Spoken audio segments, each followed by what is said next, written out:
शनिवार को फतुहा के गोविंदपुर स्थित विश्व बंधु पुस्तकालय में राष्ट्रीय जनता दल के किसान प्रकोष्ठ की एक बैठक का आयोजन किया गया।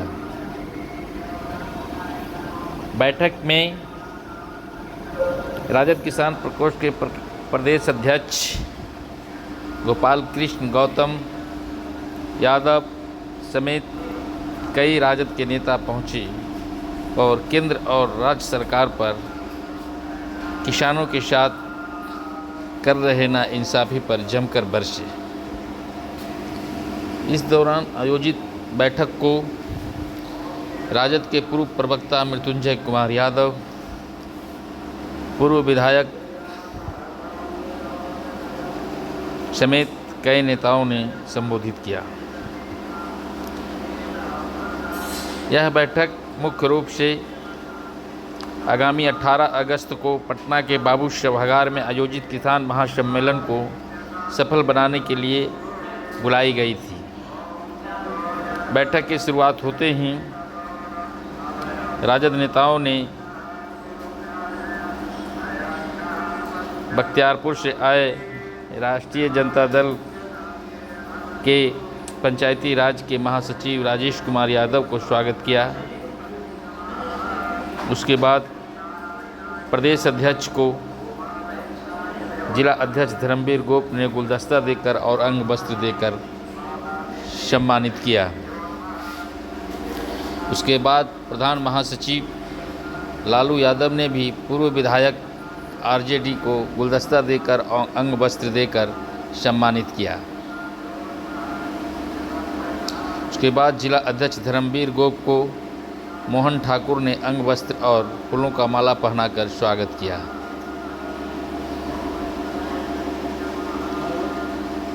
मोहन ठाकुर जिला के प्रधान सचिव लालू यादव को भी अंग वस्त्र और माला पहनाकर स्वागत किया।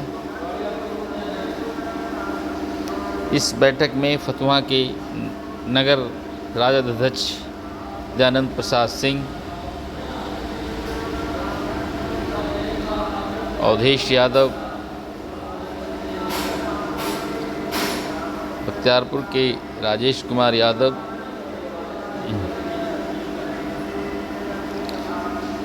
फतुहा के राम प्रसाद यादव,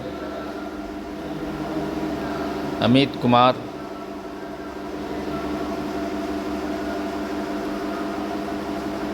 दीना यादव समेत सैकड़ों कार्यकर्ताओं ने हिस्सा लिया। प्रदेश अध्यक्ष ने केंद्र सरकार द्वारा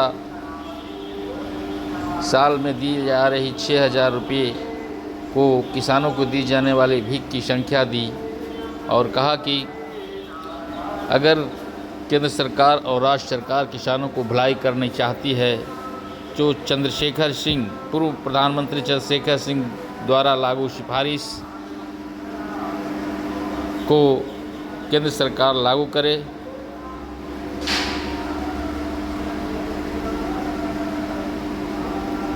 तभी किसानों का कल्याण होगा।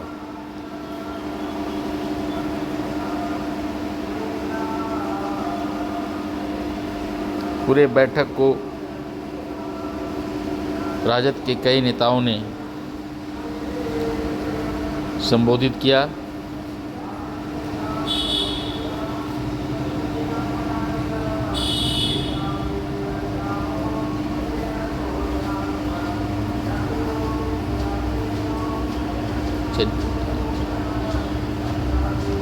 ये देखिए राजद के प्रदेश अध्यक्ष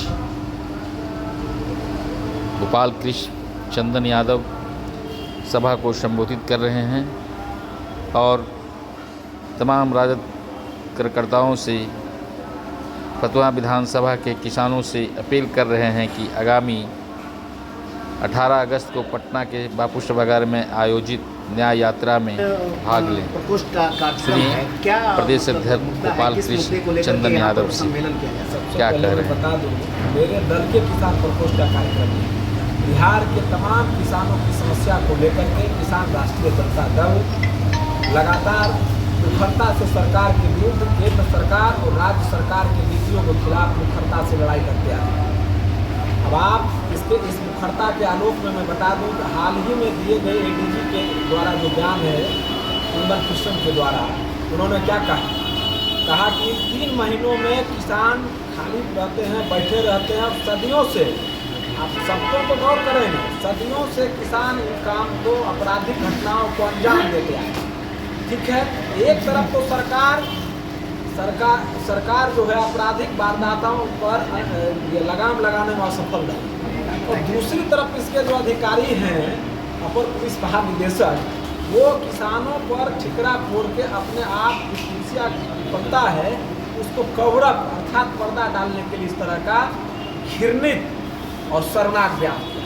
लेकिन मैं बता देना चाहता हूँ मीडिया के साथी, मैं आपसे पूछना चाहता हूँ, किसान राजनीति, किसान प्रकोष्ठ, राष्ट्रीय जनता दल को छोड़ के किसी का प्रकोष्ठ जिंदा है क्या?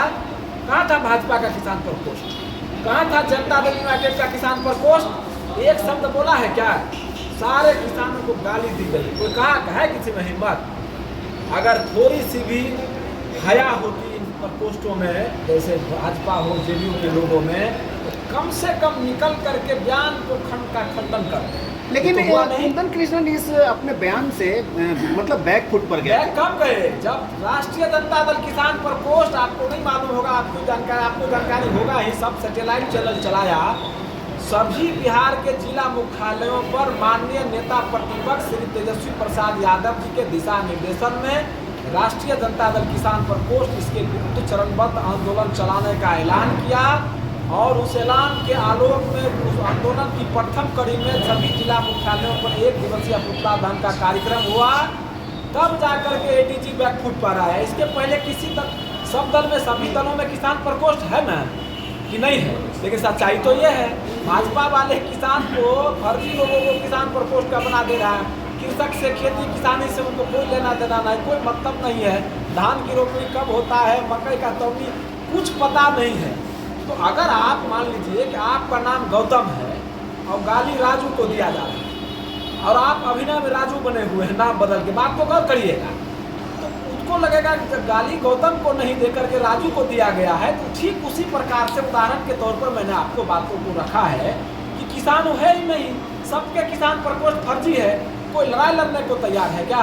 आज किसानों की स्थिति जो है, हम नहीं कर रहे, हम आंकड़ों से बात करने में मेरा पसंद रहा है। एनसीआरबी का जो डेटा है वो पूरे भारत में किसानों की दैनिक आय प्रतिदिन 27 रुपया महज रह गया है, और सरकार के द्वारा, संविधान के द्वारा जो संविधान निहित बातें हैं उसमें परिवारों की संवैधानिक संख्या मिनिमम, अगर 2 बच्चे हैं तो 2, माता पिता हैं तो 4, और उनके माता पिता वयोवृद्ध हैं तो 6।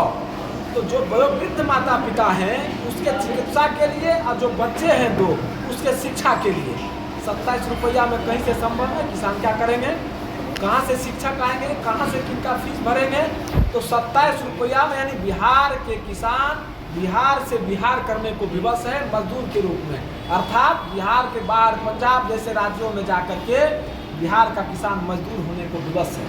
लेकिन भारत के और राज्य की जो सरकारें हैं इनकी एकदम गलत नीति है। जो चौथा कृषि रोड मैप है पूरी तरह से खंडर है, उसमें कुछ है ही नहीं। मैंने और लगातार भारत के किसानों ने, आप देख रहे होंगे दिल्ली और टिकरी बॉर्डर पर, शंभू बॉर्डर पर प्रदर्शन लगातार जारी रहा, और 700 से अधिक किसानों की जानें गई, उनकी शहादत हुआ। और तब जाकर के भारत के प्रधानमंत्री निकल करके अभिनय की दुनिया में आते हैं फिल्मी स्टाइल में।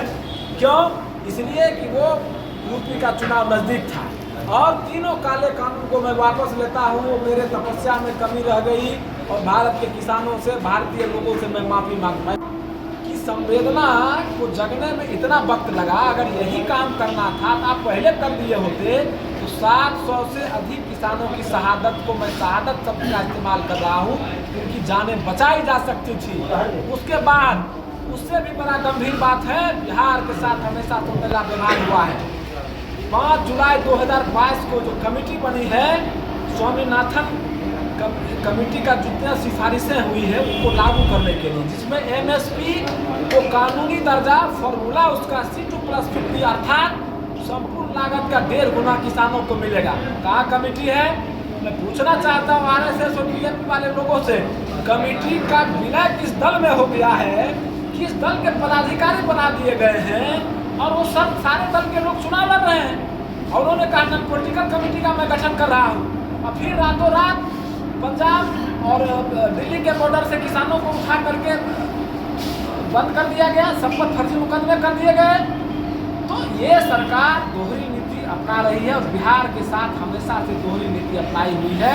हमारी सरकार बनी तो हमारा कार्यक्रम बापू सभागार में बिहार के तमाम किसान, ये काम तो नीतीश कुमार को करना चाहिए।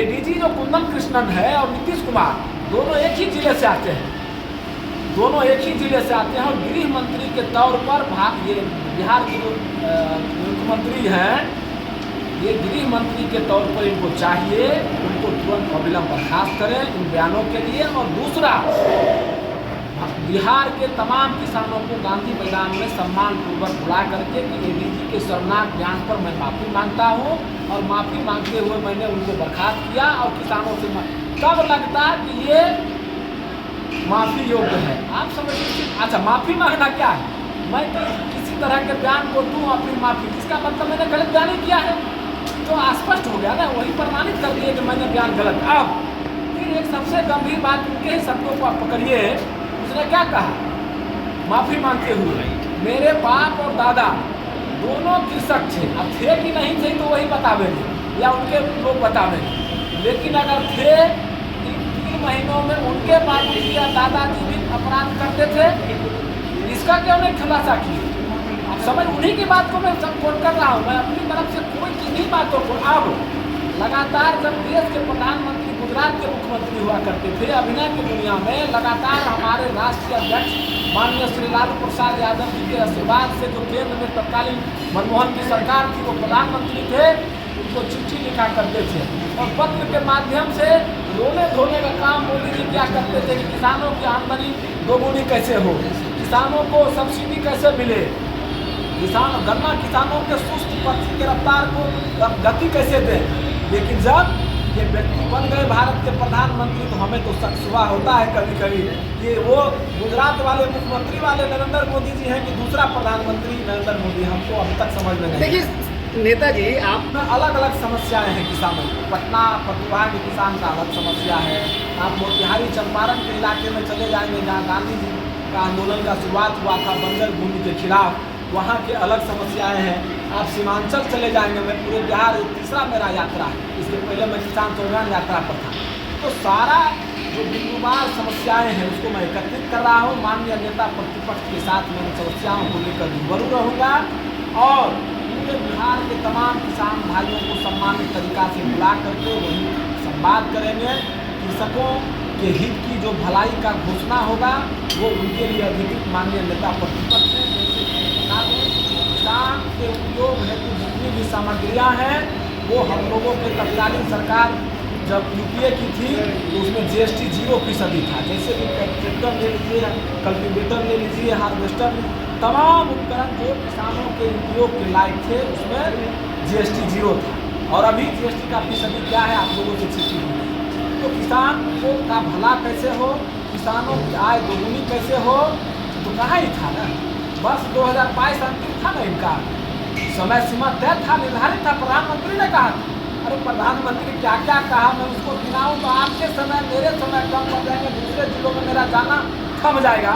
उन्होंने ही कहा था ना चंपारण में, यहीं के चीनी मिल से इसी क्या हम, अब उसको मैं कहने में मुझे शर्मिंदगी होती है, ये बेशरम लोगों के लिए मुझे।